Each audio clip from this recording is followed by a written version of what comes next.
Welcome to the archives of legend and lore. Every week I will bring a monster, humanoid, aberration, or some other being to the gaming table and put it to the spotlight, so to say.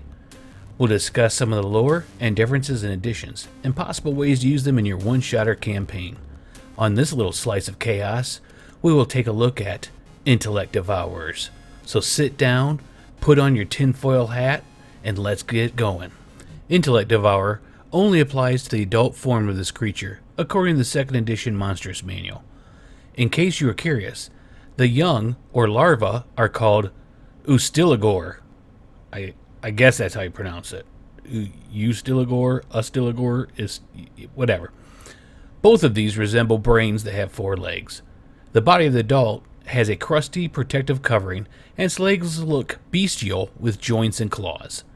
The larva, or young, is soft and moist. Moist. Let's just say that one more time. Moist. And covered with a gray fungus. It also has a 3-foot-long tendril on the front. A spine, maybe? Who knows? Its legs are spindly and coral-like. Both forms are brain size, but only the adult can use psionics to alter its size. Mind flayers usually raise these foul things and use the young as culinary delights. They use the adults as watchdogs or guardians. It is unknown how they propagate, and the adults abandon or eat the young. Wow. The young do have a symbiotic relation with the fungus growing on them. It protects them some while feeding on their thoughts. Wow. The fungus feeds on their thoughts. Now, let's move on. In 5th edition, the Intellect Devourer resembles a walking brain protected by a crusty layer, and much like earlier editions, has bestial clawed legs. It feeds on the thoughts of sentient creatures, taking over their victim's body for its mind flayer master. The mind flayers breed these aberrations to serve as roaming hunters of the Underdark. The Intellect Devourer is created from the brain of a thrall after the mind flayer performs a horrible ritual. In the ritual, the brain sprouts legs and becomes an intelligent predator that is evil and twisted, just like its creator. There are no larvae or young in this version, though. The Intellect Devourer consumes a sentient being's mind, thoughts, and memories, and after it is done feeding, turns the body into a puppet that it controls. Wow, that's like whacked out, man. In Pathfinder, they are thought to be invaders from another dimension or planet. They are one of the cruelest races known to exist. They look like glistening brains with 4 short, clawed feet. They are incapable of feeling emotions and cannot feel good in the evil deeds they do on their own. So, they are forced to steal the bodies of those that can. Once they get a body, they indulge their gluttony, lust, and cruelty through it. Lone ones tend to dwell in ruins or caves on the edge of civilization so they can enter cities to shop for new clothes. You know, someone's body. They are 3 foot long and weigh about 60 pounds. So unlike the other versions, these are not controlled or eaten, but do everything they choose of their own free, evil will. Now, on to combat. In 2nd edition, the young attack with the tendril that sprouts out from the front of it. The creature is very agile and can move and dodge quickly. It also can attack with psionics, usually making the target fearful of it or distrusting of its companions. It also cannot be attacked mentally, except by a psionic blast. The adult form prefers to attack with psionics, but it can attack with the claws the same round as psionics. It will jump on an opponent and rake it with its claws. The Intellect Devourer is immune from weapons unless they have a +3 enchantment. Oh, and the enchanted weapons only do 1 hit point of damage when they hit. Anyways, so, yeah, fun. Oh, did I mention it's immune from normal and magical fires, and only takes 1 hit point of damage from electrical attacks? Oh, you've got a death spell? Well, that only has about a 25% chance to work. It's not very effective. What is super effective is Power Word Kill, protection from evil, and bright light, including that from fire. So yeah, that's right, the fire can't hurt him, but the light it pushes off can. Okay. In 5th edition, it can detect sentient creatures of intelligence 3 or higher up to 300 foot away. Unless the creature has a mind blank spell in effect, that is. It can attack with its claws for slashing damage. It also has a spell called Devour Intellect, which is actually pretty overpowered if you have a brain. I'm guessing that most of you do, like 99%, and are within 10 foot, and it can see you.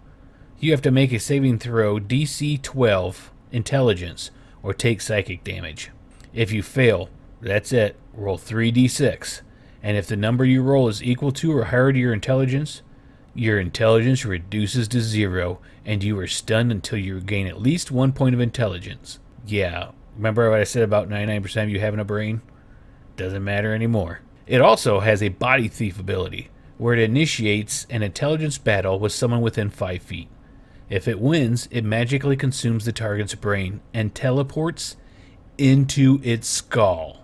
Wow, so it like just teleports right where your brain was, and then it takes control of your body. Wow.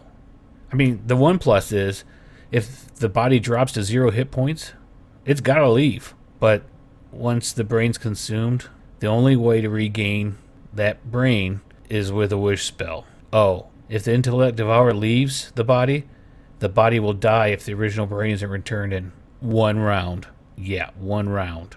Wow. See wish spell. Wow. I mean, that's just crazy. I gotta use these little guys more. So, let's go further into this cesspool of evil and see what Pathfinder has to offer. According to it, they have 4 claws that it can attack with for melee damage, but it gets darker. It has the body thief ability too. As a full round action that provokes an act of opportunity, at least it does that, it can reduce its size and crawl into the mouth of a helpless or dead creature. What the? And burrow into the victim's skull to devour its brain. I just don't even know where to go from there. Wow. Okay. That action is a coup de grace attempt and inflicts a buttload of damage. If it is slain, or already dead, the Intellect Devourer gains control of the body and may use it as its own. It has full use of the victim's offense and defense abilities, but not its spellcasting. The body cannot have been dead for more than 1 day, though, and the body becomes decayed and useless after 7 days. Hey, Bob, I think your arm just fell off. Nah, 'tis but a flesh wound. Happens all the time.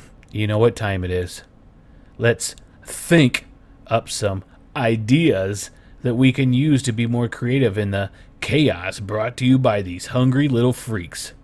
Don't mind me if I get a little distracted. I feel like I have an itch on my brain. Okay, enough with the little puns. Let's go into the first scenario. For this scenario, we will pretend that as long as an Intellect Devourer is in the body will run and survive. So more towards the Dungeons & Dragons version of it. The adventurers get a missive from a small city out in the middle of nowhere, or an island somewhere. They head there and meet with the Lord of the region. He informs them that they've been having issues with a band of monsters attacking their peace-loving city. Because you know what? All those cities are always loving that peace. Several of the residents have gone missing, and people are even afraid to leave their houses at night. Upon investigation, the monsters seem to be coming from the cave in the woods just outside the city. When the adventurers head into the depths of the caves, they find a small group of 3 mind flayers. On the ground around them are several bodies with their heads split open and the brains are missing. A black ichor oozes from the skull cavities. This is where it depends on your party on what happens. Either they can talk to the mind flayers or attack them. If they attack them, battle ensues and you can decide if they ever need to know the ending. Maybe they investigate the ichor or not. It's up to them.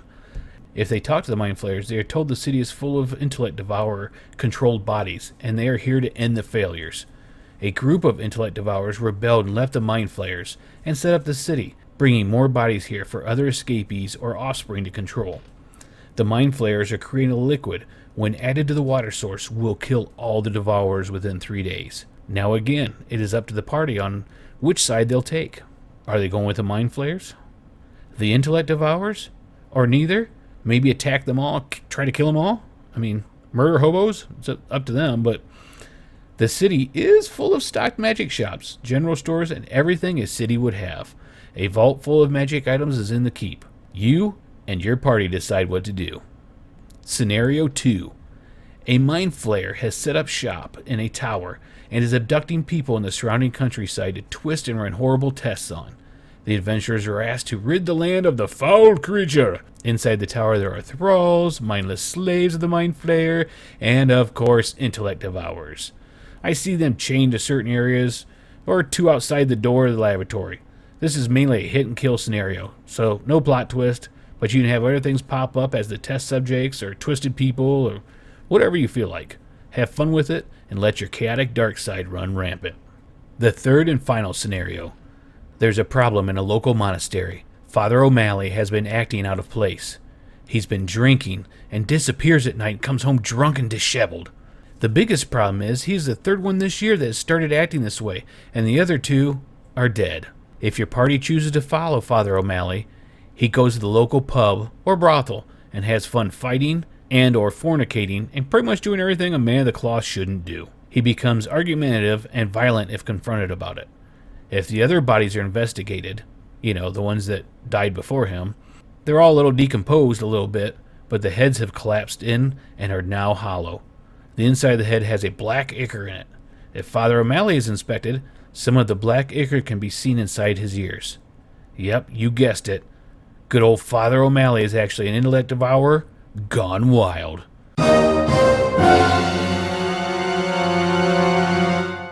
He is lost, but the group can stop this from happening again. Father Suarez is very grateful if they dispose of the problem, and pays them greatly to keep the church's indiscretions quiet. That brings our time together to a close. I hope you enjoyed our time together, and that this helped kick your creativity into overdrive.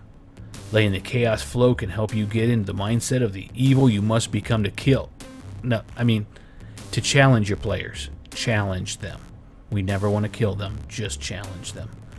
You can always leave me a review and let me know what you think, or ways I can improve. Thanks again, and remember, if you're truly chaotic, your players will never know what you throw at them next.